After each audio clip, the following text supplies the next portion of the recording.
এখানে ঝিঙে, কুমড়ো, বেগুন, মূলো কেটে রেখেছি আর কেটেছি টমেটো। আজকে এই রেসিপিটা তোমাদের সঙ্গে শেয়ার করব। চলো দেখে নিই। কড়াইয়ে সরষের তেল দিয়ে দিয়েছি আর একটু পাঁচ ফোড়ন, আর এই সবজিগুলোকে একটু ভেজে নেব।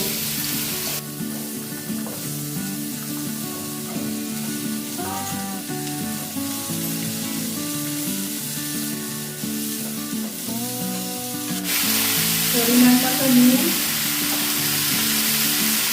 হলুদ,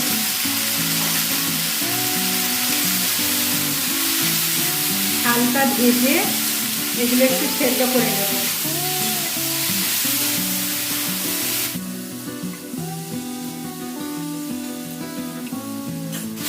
জল দিয়ে দেব।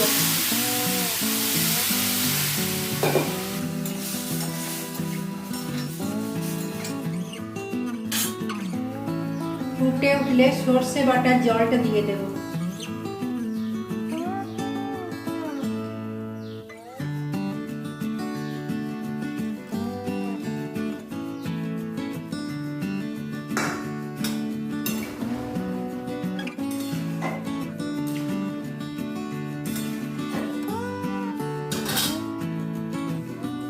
ঢাকা দিয়ে দেব, সেদ্ধ হোক।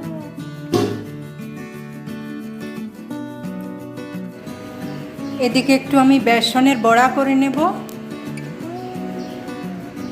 নুন, হলুদ দিয়ে ভালো করে গুলিয়ে নেব।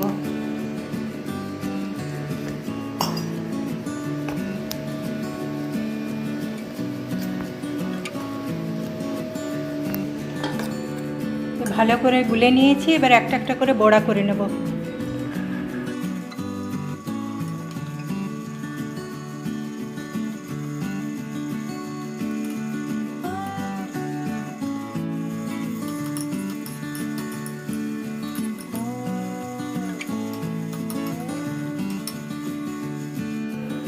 এখানে আমার বড়াগুলো সব ভাজা হয়ে গেছে। এদিকে আমার ঝিঙে কুমড়োটাও সেদ্ধ হয়ে গেছে, নামিয়ে রেখে দেবো।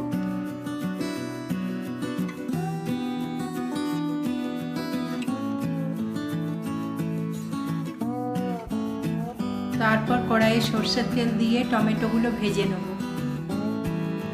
টমেটোগুলো ভালো করে ভেজে পরিমাণ মতো নুন হলুদ দিয়ে সেদ্ধ করে নিতে হবে।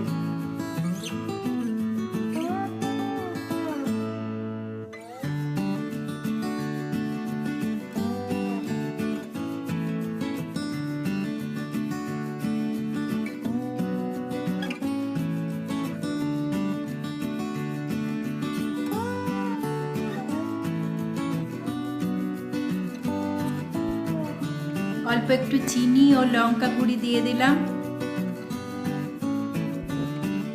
তারপর সেদ্ধ করে রাখা সবজিগুলো দিয়ে দেব।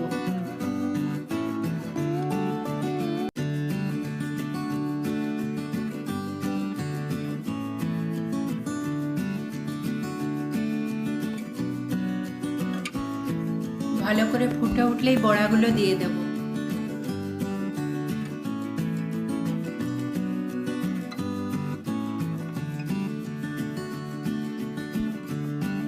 সবশেষে ভাজা জিরে গুঁড়ো দিয়ে নামিয়ে নেব। যারা টক খেতে ভালোবাসো তারা এইভাবে করে দেখতে পারো, খুব সুন্দর খেতে হয়।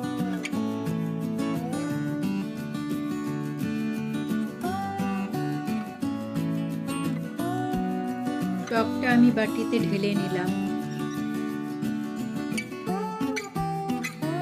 আর করেছিলাম ঝিঙে আলু পোস্ত, কুলেখাড়া শাক ভাজা আর পাঁপড় ভাজা। আমার ভিডিওটি ভালো লাগলে একটা লাইক দিয়ে পাশে থেকো। আজকে এই পর্যন্তই, আবার দেখা হচ্ছে নতুন একটা ভিডিওর সঙ্গে। ততক্ষণে টাটা।